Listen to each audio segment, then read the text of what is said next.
Ladies and gentlemen, boys and girls, welcome back to the channel. Welcome back to the next video in the series. Hey, wait a sec. What is that? That looks familiar. It looks like an F18 that we may have put together. What is going on today? Well, she's back, guys. Let's roll that intro and we will get started with what we're doing.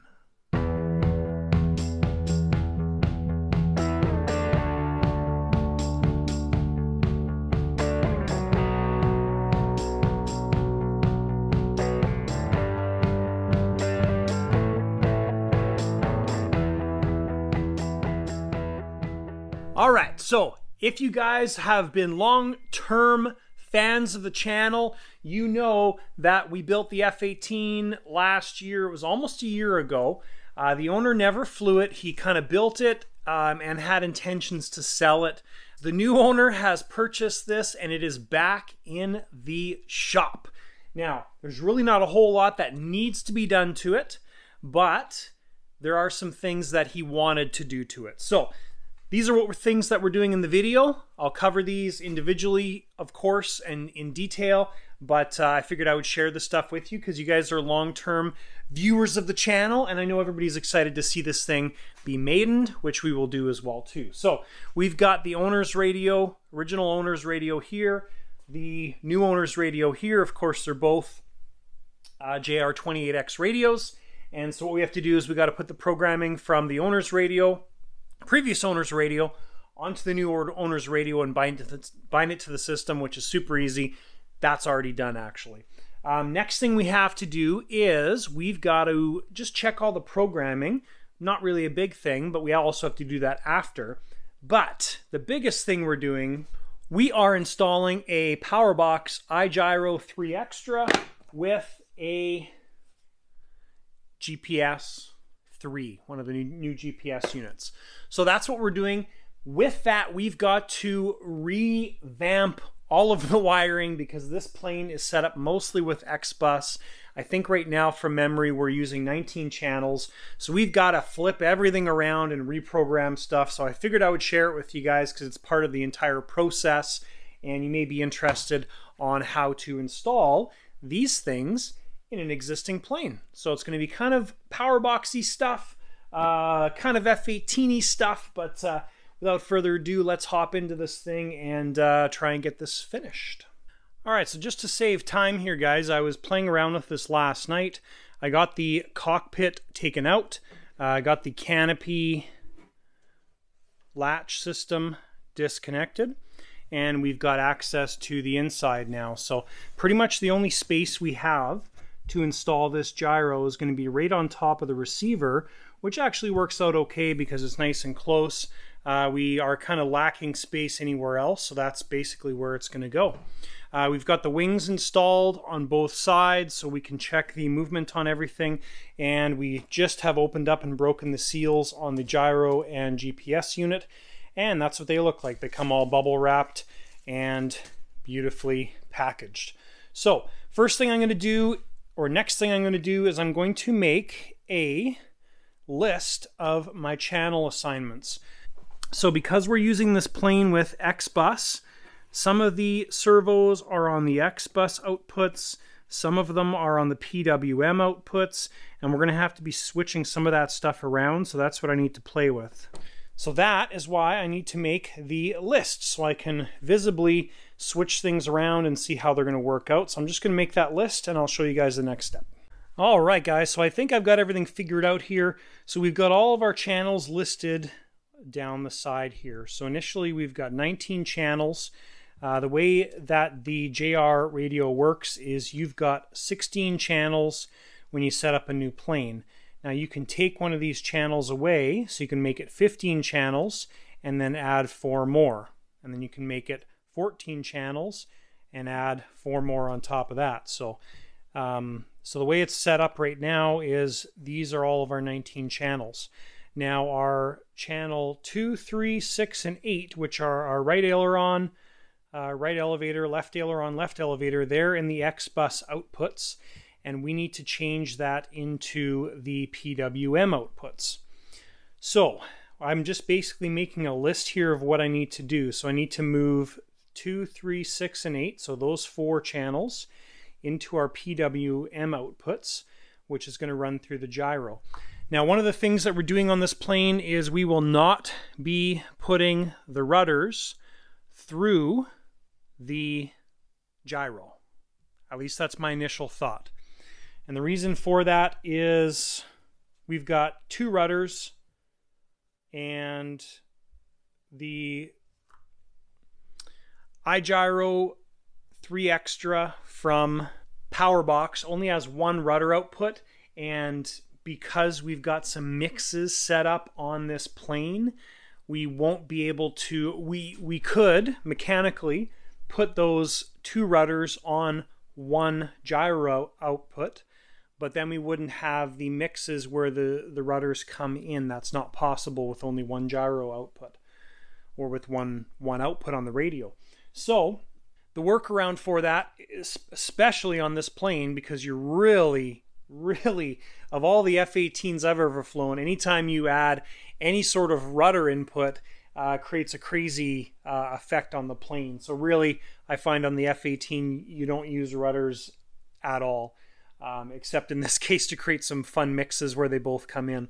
So we're going to leave the tail off of the gyro. But one thing I'm going to do is we're going to put the nose on the rudder output of the gyro. So now we've got rudder on the nose when it works. So that's kind of all my master plan that I've been working through here. So how do we accomplish that? We move these channels to the PWM channels. So then we've got, they can go through the gyro. Now the reason these need to go through the PWM channels, so on a controller like this where you've got the PWM outputs, the X-bus outputs, you can't take one of these X-bus outputs, go to the input side of the controller, and have the servo coming on the output side. It doesn't work. The X-bus outputs don't work for this type of setup. So we need a PWM input and then the servo output, or a PWM output. So that's why we need to move these to PWM channels. We've got to put the gyro gain on channel 10, and we have to redo a mix here. That's just my own little note.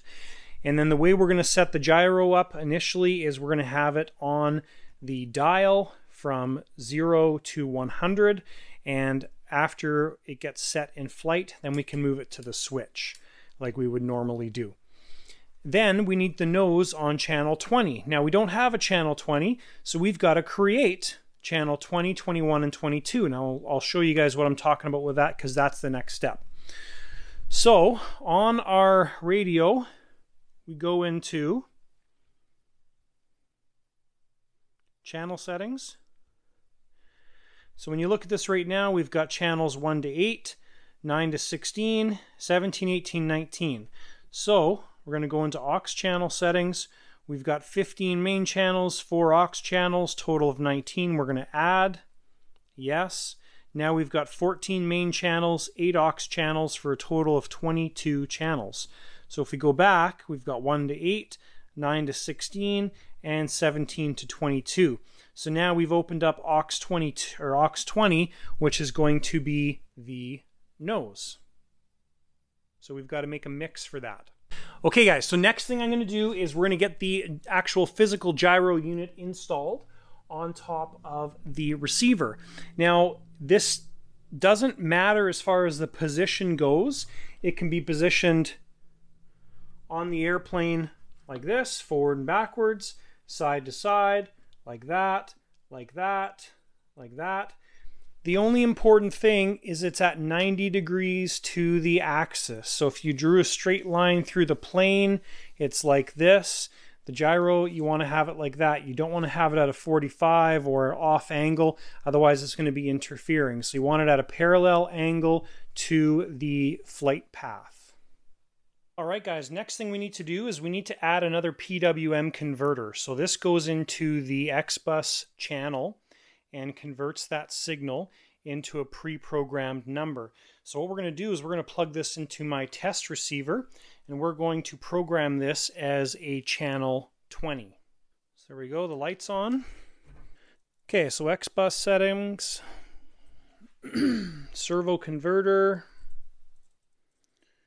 And this is what we can do is ID reset. So now this servo converter operates as a throttle channel. Doesn't matter what servo we plug into here, every servo is going to operate as a throttle because that's what we have it programmed to. So what we can do to change the IDs, we're going to go in here. We may not have a channel 20, but we'll see. Oh yeah, we do. So aux 20, and we hit set. Success. So now, when we go back and add this converter to the F18 system, this converter is operating as a channel 20, which we can assign to whatever function we want. All right, so now what we've got to do is we've got the gyro installed on top there. It's stuck in place. Now we've got shoe goop on our connectors here. So we want to take all of that off just so we have free access to all the connectors. So I'm just going to peel the shoe goop off. It's very simple. You just take a pick or a bent screwdriver, a trusty bent screwdriver, and you can just peel that off and it comes off no problem. So I'm going to take all that goop off and that'll give us free access to the servo connectors. All right guys, so I got the goop off all the wire connectors, so that part's good. Now what we're going to do is we're going to go into the radio and make a couple of the changes. So the first change is aux 10. So right now it's set up on the trim 6, which is this one here, and I like that one for adjusting my steering. So what we're going to do is we're going to change aux 10, which is now our gyro gain, and we're going to put that on the dial. So that's done. Next thing we're going to do is go into hardware settings. We're going to make sure that that dial is 0 to 100. So the dial's preset to minus 100 to plus 100. Problem with that is if you are flying the first gyro turn on time and it's set somewhere in the middle and you start adding gain and something's wrong, you want to be able to turn it off, and you'd have to find the 0 point or the midpoint on the dial when that's no good. So what we want to do is we want to just change it to 0 to 100%. Like that. So now all the way counterclockwise is off, all the way clockwise is on. And then what we want to do is we want to change the travel adjust to that gyro gain channel to be 150%. Okay, so next thing we have to do is we're going to go into channel settings.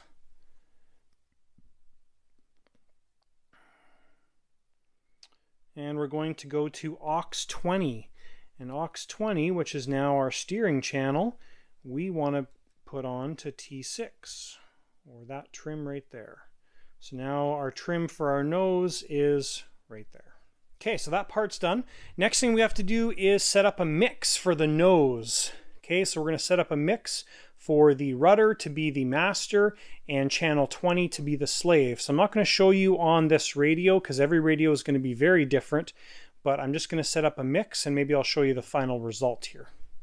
So what I'm going to do now is I'm going to take out the servo connectors that are going to the main surfaces.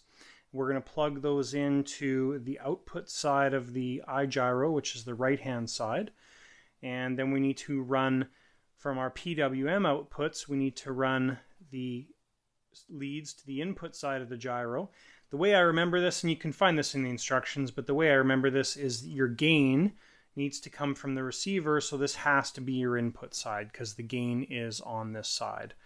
Okay, so I'm going to get this all hooked up. It's just a matter of sorting out the wire connections and trying to make this as neat as possible. And we're going to get this done, and I will come back and show you what the final result kind of looks like. So all you're doing is your receiver channel is going to the input side of the gyro. Your output channel is going to the surface. So if we're doing our aileron A, I always do the A's as the right hand side. So aileron A is right aileron, so it's going to go from receiver to aileron A, and then the output side is going to go to the right aileron. Alright guys, so we've got everything basically run. I still have a little bit of cleanup left to do on the wires.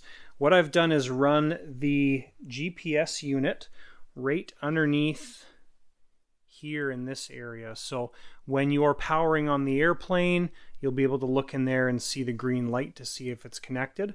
We could put it on top here as well, but then it's obviously more obvious. So it'll be nice and visible and still hidden down there. So next thing we have to do is the programming on the Powerbox Igyro 3xtra. So step number 1 on this, you want to hold the button down while you turn the plane on, and as soon as you see the LEDs start to cycle, you let go of the button and it'll go into program mode. So we'll turn the radio on. Hold down the button, turn the power on. And when you see the LEDs cycling like that, you can let go. And then it goes into that mode right there where it's got one green light on and the other ones are kind of flashing red. Alright guys, the first thing you're going to do is lift the back of the plane straight up, nice and quickly. Don't worry about which directions the elevators move. That is not important right now.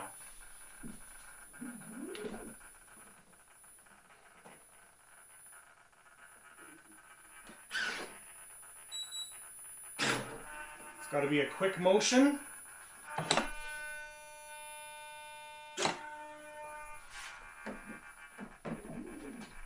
And then what you do after the elevators do its thing, so the elevators will move, it'll pause there, and then reset.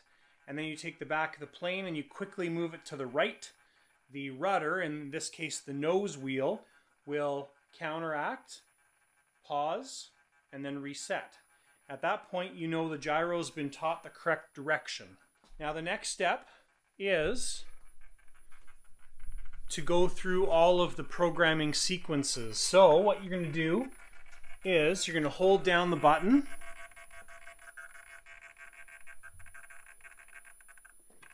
and it's going to cycle the LEDs. So you'll see that the aileron LEDs light up first.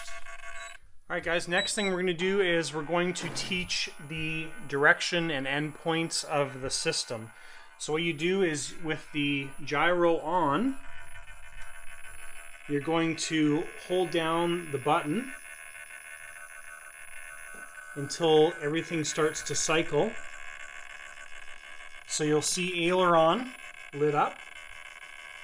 So you hold right aileron, push the button, left aileron, push the button, back elevator, push the button, forward elevator, push the button, right rudder, push the button, left rudder, push the button.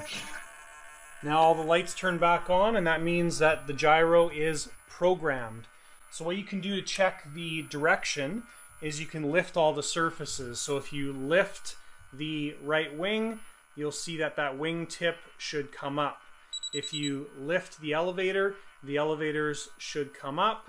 And in this case, our nose wheel, which is our rudder, when we move the nose of the plane this way, the wheel should turn the other direction. If you're having problems with your Powerbox Igyro setups, the 3xtra or whatever, just try resetting it as well too. That's what I had to do to this one. So what was happening was the elevators were working fine, but it wasn't picking up on the ailerons. So I reset the gyro. I also added a little bit more travel to the ailerons so it would pick up the actual stick movement. I don't think it was picking up enough stick movement for it to register that it was traveling. And it ended up working great. So in order to check the setup, what I had is I had it set up on the 3-position switch. You can go all full green or positive, full negative, and that allows the control surfaces to move way too much. So now that our setup's done, I took it off the switch and put it back on the dial. So dial all the way off, we're at 0. Dial all the way up, we're at max travel. You Maiden the plane and you don't need to play with the gyro on the Maiden because you need to get it trimmed out. You can add a little bit of gyro in there like I did on the Diamond Maiden. And so once the plane's all trimmed out, then you relearn the endpoints on the airplane, and then you take that number that you're at on the dial and you can enter that into the 3-position switch. So the whole point of the dial is you can fly your aircraft and you can keep increasing the gain until you get some flutter on one of the surfaces. On this plane, it'll probably be elevators. Maybe you don't want to, on a plane like this, you might not want to get it that far. So what I would suggest doing is starting off with a number like 30, but I mean, you can play with the dial and see what happens. And once you're comfortable with that, I mean, even at 20 to 30 points on the gyro, it's going to make this plane fly way better than without it. So once that's figured out on the dial, you can put it on the switch, and then you just have your green position, off, and red position. So essentially our upgrades on this plane are complete. I've checked everything over as far as travel and stuff, and we're all back to where we were previously, which is absolutely awesome. So I'm not going to put any of the stuff back together, like the cockpit back in. I'm just going to leave the plane in its current state just until the owner picks it up tomorrow, just so I can show him everything that I did, and then we'll retract the gear once he picks it up. So it's a pretty quick, simple little install. It was more about mapping and making sure we fit everything in there. But last thing I have to do is just shoe goop all the connections now that I'm satisfied where everything is. And when he picks it up tomorrow, put the cockpit back in and take the wings off, put the gear up, and she's ready to go to her new home. So possibly this coming weekend we'll be doing some taxi tests on this plane, but hopefully we will be able to do the Maiden very, very soon. Definitely planning on being there because we've got some more work to do on the plane after the Maiden and programming on the radio and stuff like that. So thanks guys for tuning into the video. If you have any questions about this plane, about the gyro setup, or about anything, reach out to me either in the comments below. I do read all the comments. Shoot me an email, thelightersideofrc@gmail.com, or check out my website as well too, thelightersideofrc.com. So thanks guys for tuning in to this quick little upgrade build, or upgrade on the F18 build that we did, and we will see you in the next video.